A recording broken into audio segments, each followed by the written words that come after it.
जगद्वन्द्य पादारविन्दे नमस्ते जगत्तारिणि त्राहि दुर्गे नमस्ते जगच्चिन्त्यमान स्वरूपे नमस्ते महायोगिनि ज्ञान रूपे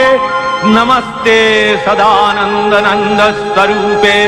नमस्ते जगत्तारिणि त्राहि दुर्गे अनाथस्य दीनस्य तृष्णातुरस्य क्षुधार्तस्य भीतस्य बद्धस्य यन्त्रः तमेका गतिर्देवि निस्तारकर्त्री नमस्ते जगत्तारिणि त्राहि दुर्गे अरण्ये रणे दारुणे शत्रुमध्ये नले सागरे प्रान्तरे राजगे तमेका गतिर्देवि निस्तार हेतु नमस्ते जगत्तारिणि त्राहि दुर्गे अपारे महादुस्तरे तियन्त घोरे विपत्सागरे मज्जतां देहभाजां